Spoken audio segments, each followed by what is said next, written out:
所以违法的网红还可以赚大钱，不是他决定的，也不是商家决定的。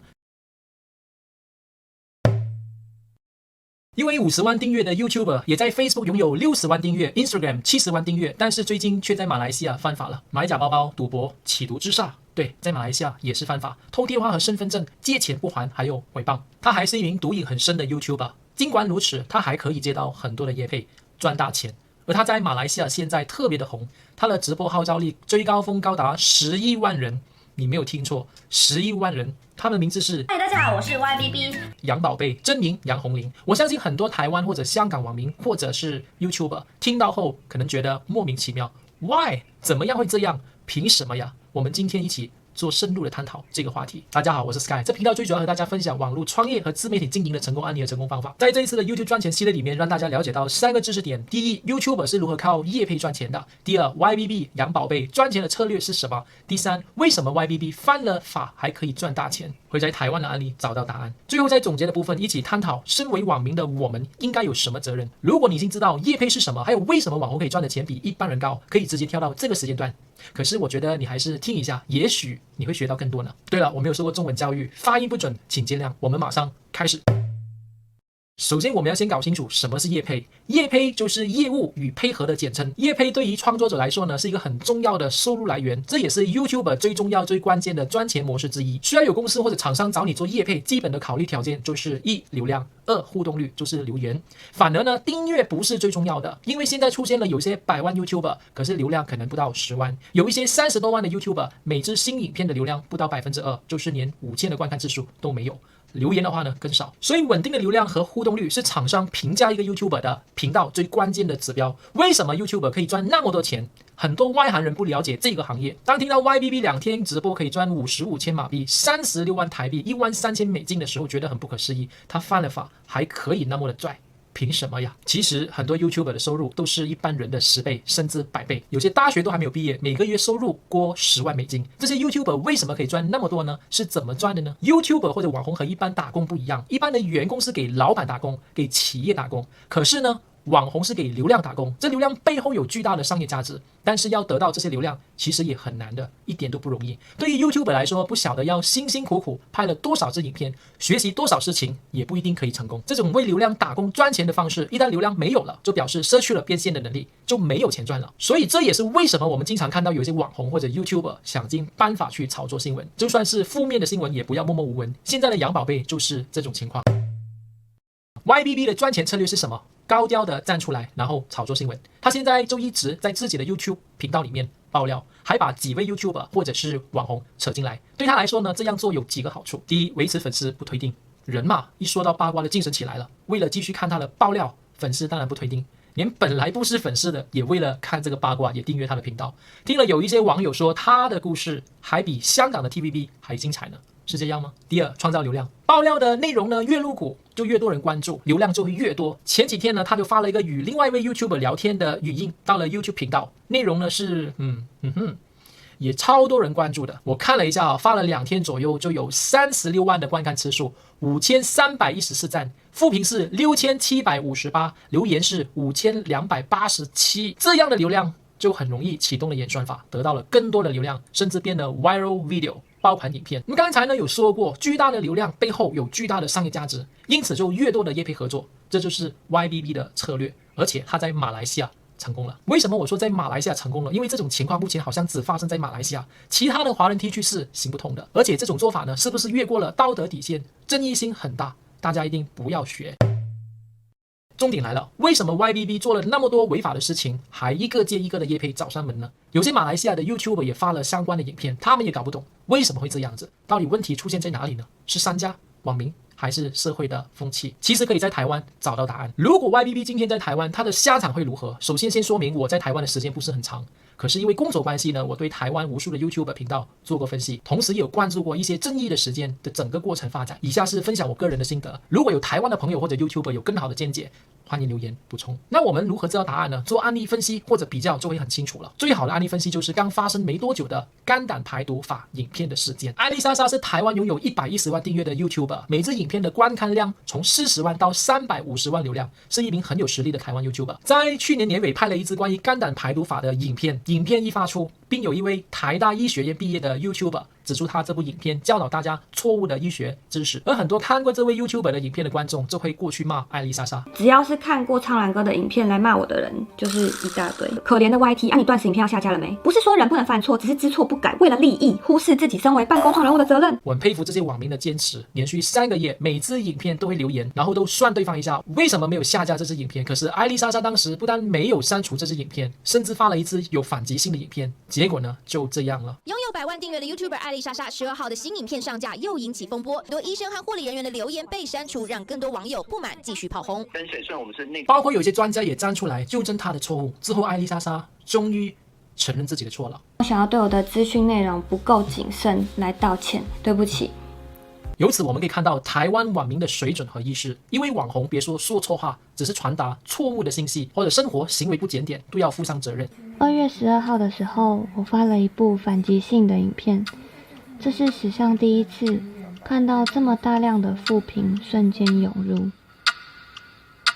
我在发布影片的当晚就知道我完蛋了。若是违法的事情呢，执法单位马上采取行动。如果有 YouTuber 犯错，一般都会有专家跳出来纠正问题，而媒体呢也会尽量以公开中立的立场报道，并邀请有关的专家共同商讨，从专业的角度去分析这个事件，为什么会发生这个事件呢？是否哪一方面台湾还做得不够好的？说那为什么这些不对的资讯会更流传？回去 Google 有一些这样的声音反映给我，那我觉得我们业界也都在检讨这件事。业配方面呢，我发现在台湾只是艺人或者 YouTuber 或者网红，只是私生活不检点犯错，很大的可能也会被封杀，遭广告商借壳合作关系。如果是犯法的话呢，那就不用说了，更严重。虽然有巨大的流量和商业价值，可是商家不会利用这些流量，因为大家的认知是，身为公众人物不只是承载着流量而已，他们身上同时也是背负着社会责任，该传递正面的价值观。因为我的工作基本上都被取消了，最近的收入呢，就是从原本一个我还蛮满意的数字直接归零。所以艾丽莎莎的收入瞬间归零，没有公司要和她做业配。艾丽莎莎停更了差不多1个月的时间。如果有其他 YouTuber 只是留言安慰她而已，也会给网民追着骂。这样子的留言就害她上新闻，然后被很多人骂。然后现在我觉得最好的方法呢，就是做义工，因为做义工你不太会害到朋友被牵连，又可以对这个社会有贡献。她还把那支肝胆排毒法的影片所赚到的广告费全部捐出来，才平息了这场风波。反观 YBB 的情况真的大不同，他既然因此得到更多的业配，也得到大量的流量。由此可见，不同的社会风气和网民的价值观造就了不同的 YouTuber。一个人为什么不敢随便犯错呢？除了基本的伦理、道德、法律，另外就是当地的社会价值观。当一位 YouTuber 网红犯了错过后，这个社会的态度是如何的？大家的反应是如何的？这也会影响到这位 YouTuber 或者网红接下来会怎么做。还没有进入这个部分之前，可以为我订阅还有点个赞吗？我们来做一个比较。第一，台湾 YouTuber 呢会互相的纠正错误。我们先不谈这位 YouTuber 是不是为了蹭热度或者流量，可是呢，发出这支影片的背后是有意义的。他忘记他做的是卫教，他是不是在蹭流量？其实我自己觉得没有这种考虑。我是苍兰哥的话，我觉得就是让民众知道正确的资讯是更重要的事。他已经40万了，他真的不太需要蹭流量了。但马来西亚是如何呢？我就不知道了。知道的朋友请留言。老实说，我只认识2位马来西亚的 YouTuber， 也许因为我不在马来西亚的缘故。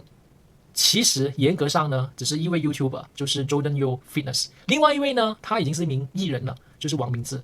他在台湾很红，你不可能不认识他。可是因为这个事件，我现在认识了很多位 YouTuber。第二，专业人士也会站出来教育大众，发生了这事件，马来西亚专业人士是否好像台湾那样，也有人站出来纠正这个事件呢？这个我真的不知道。在马来西亚的朋友可以回想一下，然后呢做分析。第三，台湾的媒体呢会做专题报道，还邀请相关的专家声讨事件，纠正过错。当然，这也是有蹭热度，可是背后也是有意义的。大马的媒体是怎么样的一个态度呢？没有用。万一你知道自己有胆结石，你更不能用这套方法，绝对不能有。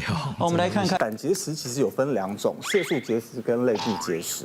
第四，专业人士呢进行教育和辅导，会联系艾丽莎莎纠正她的错误和认知。马来西亚的情况怎么样呢？第五，网民的纠正，很多网民都算艾丽莎莎，主要的目的呢是希望她尽快下架那一支影片。如果没有网友这么做的话呢，艾丽莎莎也许觉得无所谓。所以网民的态度很重要，到底是要纠正不正确的行为，或者只是出来蹭热闹？看热点新闻像看娱乐节目一样的。我所了解到呢，马来西亚很多的网民会去看 YBB 的业配直播，最高峰的时候呢，高达11万人在一个晚上，这11万人是同时在线的，这是什么概念呢？华人界最 top 的 YouTuber 之一老高，当时也是全球订阅增长最快速的频道之一，他当时已经有靠近300万的订阅，第一次直播有8万人在线，已经非常厉害了。YBB 更厉害，10亿万人。这是很大的流量，之前说过了，流量的背后呢，就是巨大的商业价值，所以这也是为什么 YBB 业配一个接一个，马来西亚网民的观看和关注给了对方很大的力量，这背后传递了什么样的价值呢？所以违法的网红还可以赚大钱，不是他决定的，也不是商家决定的，是你们决定的，网民的决定。是的。第6，商家取消合作。艾丽莎莎是一位100万 YouTuber， 有更大的流量，可是台湾当时没有任何的商家来蹭热度，艾丽莎莎也停更了大概1个月左右。那么 YBB 的情况怎么样呢？我从朋友那边了解到，马来西亚就有一些好心人，在自杀事件一发生过后，马上都很急着为他说话，劝大家帮助他重新做人。帮人是好事，可是还没有了解事情的来龙去脉之前，就不分对错的帮助对方，会不会有问题？